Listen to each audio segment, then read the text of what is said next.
नमस्कार मित्रांनो, कोच पितांबर माळी या चॅनलमध्ये आपलं हार्दिक स्वागत। मित्रांनो, आपण शिकतो आहोत वर्ग आणि वर्गमूळ आणि त्याच्यातली वेगवेगळी उदाहरणं आपण पाहिली। त्याच्यामधले वर्ग कसा करायचा, वर्गमूळ कसं काढायचं, या सगळ्या ट्रिक्स व टिप्स सगळ्या गोष्टी शिकलो। याच्यापूर्वीचे जे लेक्चर्स असतील, जे व्हिडिओ असतील, ते जर तुम्ही पाहिले नसतील तर ते बघा आणि त्याच्यानंतर मग या पॉइंटवर या। आता आपण एक एक्झाम्पल या ठिकाणी तुम्हाला दिसत असेल, हे एक उदाहरण दिलेलं आहे आणि याची आपल्याला किंमत काढायला सांगितलेली आहे। ओके, ॲक्च्युअल हे 2017ला विचारण्यात आलेलं उदाहरण आहे।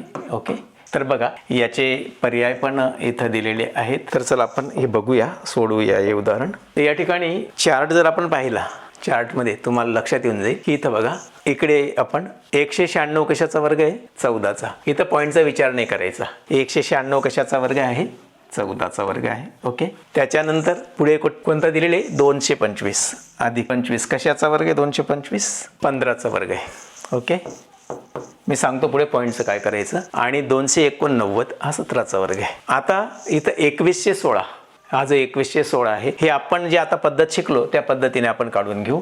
आता समजा 2116 शेवटचा अंक 6 आहे, म्हणून एकतर इथं 4 असेल किंवा 6 असेल। ओके, त्याच्यानंतर 21 पेक्षा लहान पूर्ण वर्ग संख्या कोणती आहे, 16, म्हणजे या ठिकाणी एकतर संख्या 44 असेल किंवा 46 असेल, कारण त्याचं वर्गमूळ 4 आपण आता जस्ट शिकलेलो आहेत मागच्या। तुम्हाला माहीत नसेल, तुम्ही हा व्हिडिओ पाहिला नसेल तर त्याच्या मागचा व्हिडिओ तुम्ही बघा, त्याच्यानंतर तुम्हाला या सगळ्या गोष्टी लक्षात येऊन जातील।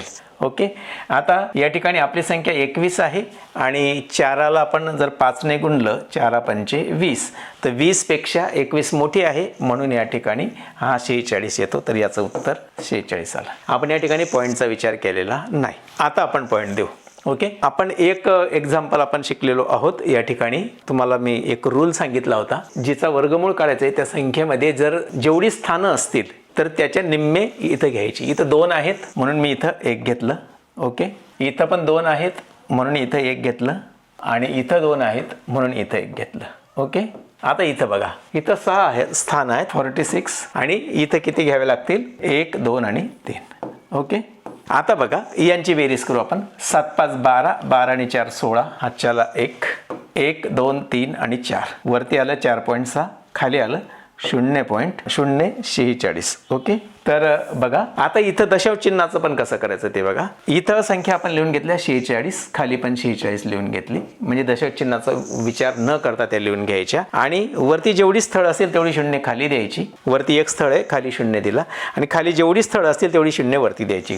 1 2 3। ओके, 0 गेला 0 गेला, 46 1 46, 46 1 46, त्याच्यावर 2 0 दिले, 100।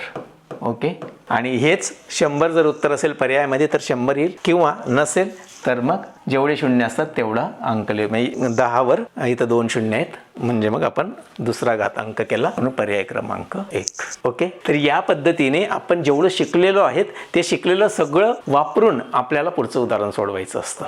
आपल्याला नुसतं असं नाही विचारत की वर्ग काढा, वर्गमूळ काढा किंवा दशांश संख्येचं वर्गमूळ किती, असं नाही विचारत। तर विचारत असताना एक गोष्ट आपल्या लक्षात घ्यायचं आपण, की इथं जेवढं शिकलेलं आहोत, जेवढ्या बेसिक संकल्पना आहेत, तर त्या सगळ्या बेसिक संकल्पना शिकल्यावरच आपल्याला ही उदाहरणं सोडवता येतील।